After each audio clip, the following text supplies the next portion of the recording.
Out to set a new transcontinental speed record, pilots of 4 Voodoo jets begin Operation Sunrun, a non-stop race against time from Los Angeles to New York.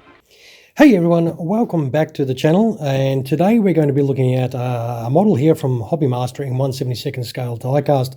We have ourselves a McDonnell Douglas, it's a RF-101 Voodoo, so this is the first supersonic photo reconnaissance aircraft made by the US, based off the F-101 fighter variant, of course, and our version is the RF-101C, as you can see right there. And this was an aircraft used in Operation Sunrun, which was a series of transcontinental speed records that pilots from the 363rd Tactical Reconnaissance Wing attempted on the 27th of November in 1957. Their successful record-breaking attempts saw a run from Los Angeles to New York done in 3 hours, 7 minutes and 43 seconds, and the New York to Los Angeles run taking 3 hours, 36 minutes and 32 seconds. And with the round trip, that was set in 6 hours, 46 minutes and 36 seconds.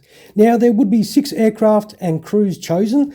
2 would fly the round trips, 2 would fly the one-way trips from Los Angeles to New York, and 2 would be held as backups in case any of the primary aircraft had issues. Now, also, the United States Air Force's first jet tanker, the KC-135, played a very important role, allowing the Voodoos to actually be able to refuel at a speed of Mach 0.8. And in all, there would be 26 in-flight refueling done required during the Operation Sunrun. Now, this aircraft would later see combat over the skies of Vietnam until the 5th of December in 1966, when it was shot down by ground fire. The pilot did manage to bail out and made contact to search and rescue from the ground, but was actually taking enemy fire. Contact was eventually lost and he was declared MIA. In 1986, the Vietnamese government would repatriate the remains of the pilot, and he was buried at Arlington National Cemetery. Now, this does look pretty cool. It's in the standard sort of box, but no good in the box, is it? What we'll do is we'll get this big old Voodoo out and get our grubby little hands on it and have a real good look at it.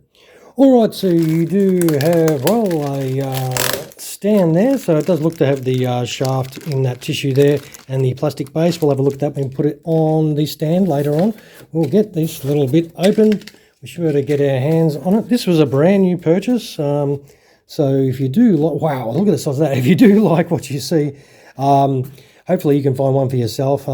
This does look fantastic. So you do have the gear down options in a little baggie here, and you do have in this baggie some tanks, obviously, and the gear up options and the pilot figure in there, the general sort of generic pilot figures that do come with these aircraft. All right, let us get our hands on this awesome aircraft. We got a little bit of a squeak there. We'll move the foam out of the way. I do love the models when they do come in a foam packet, because it does make it so much easier to get out. Man, these are so large. You're just looking at them in your hand. Let's zoom in and check out some of those details, and then we can get stuck into setting this up for in-flight. Man, that does look awesome. You can see the beautiful, well, it's got Sunrun written on the side there. I'm gathering that's the aircraft number, since there was 6 of them, I suppose. They were all numbered 1 to 6, I am assuming. You can see the modification for the RF compared to what the F-101 would look like. This does look absolutely bestial. Yeah, definitely like this one.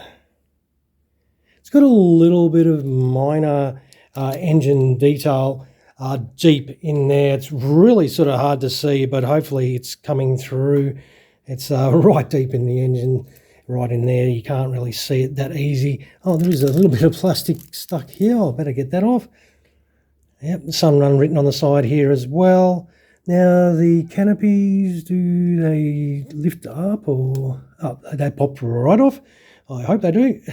But there is some really nice detail in there inside that cockpit, all the gauges and everything like that. That looks really good.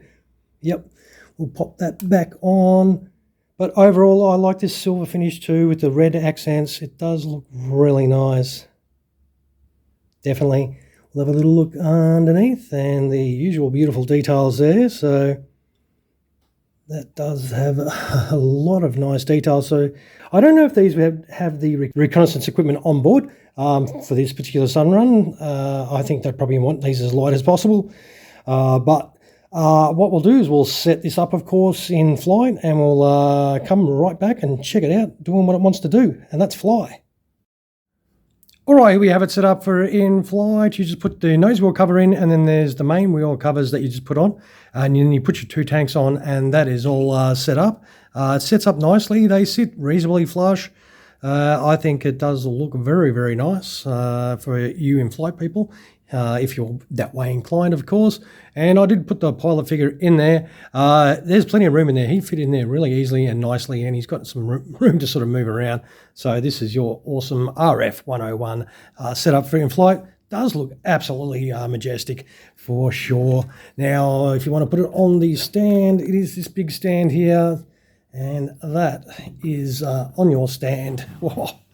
This does look absolutely wonderful. Very, very cool indeed. If you like your 101s, if you like a bit of voodoo action and you have yet to get an RF model, definitely grab this one. It does look fantastic. Definitely a neat looking unit. All right, that's you in-flight people done. Let's see. It shouldn't be actually too hard to put it into, well, gear down, because it's just the fact of popping these out. And that one right there. There we go. All right. And then we should be able to put our module in for the nose wheel. The wheel does not turn.